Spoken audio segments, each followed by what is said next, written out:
Body through the wheel head.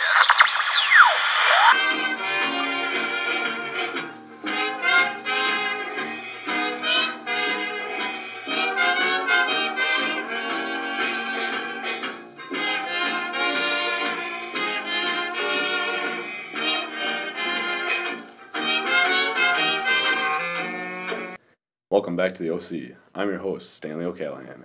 Today's top story, controversy in the Capitol. Felix Jasper joins us with the news on the congressional debate. Thanks, Dan. The debate is really getting heated as Congress is close to making their final decision on whether the U.S. should join the League of Nations. It seems President Wilson is fighting a losing battle. That's right, Stan. The President may be the only man in D.C. who wants to join the League of Nations, and he has taken some harsh ridicule from the Senate because of it. How long will this debate go on, Felix? The President announced today that he hopes the Senate will reach a final decision in the coming weeks. The President insists we will join the League of Nations, but only time will tell. Thanks for that story, Felix. We'll be back after a word from our Ritzy sponsor.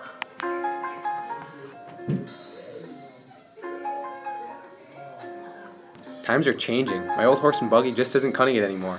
All my friends and neighbors are getting new hot automobiles. I don't have that kind of money to be throwing around on luxuries.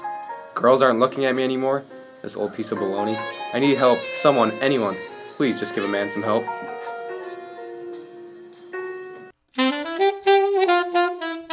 Henry Ford here to tell you about the new and improved Ford Model T, or as I like to call it, the Universal Car. These automobiles are the real McCoy. This is not any old jalopny. This spiffy, swanky car will lead you out of your flat tire persona and turn you into the big cheese of your town.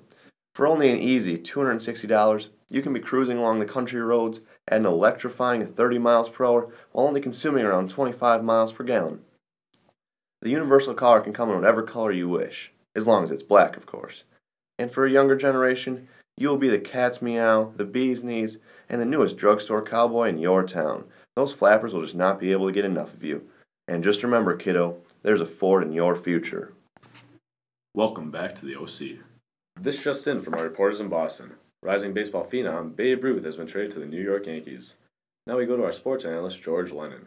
George, how do you feel about this trade? This trade may come as a surprise to the Boston crowd after Babe Ruth had his best season of his young career just last year. But George, the Babe hasn't done so hot since he signed with the Sox. How do we know last year just wasn't a fluke? Well, you see, Stan, Ruth hit 29 home runs last year, a feat quite remarkable for a pitcher. Whoa, hold up, George. That's all what? You're being quite loose with that term, pitcher. Ruth only started 15 games on the mound last season. He was usually found in left field. When Ruth did pitch, he had a great ERA, and he was a swell all-around player, starting in 4 different positions throughout the season. You can't find a better utility man anywhere in the league. Just wait, George. This will be Ruth's 7th year in the league. It's a little late to heat up, wouldn't you say? Let's not forget, the kid is only 24. He's got a long career ahead of him, but now it's with the Yankees. Sounds like a promising story, George. That's all the time we have for today. Tune into our nightly broadcast for the latest news on sports, politics, and everything in between. Thanks for listening. This is Stanley O'Callahan on the OC. Take it away, Louie. The next number we're going to swing for you is one of the good old favorites. That's Dinah. Look out there, boy. Are you ready? Look out.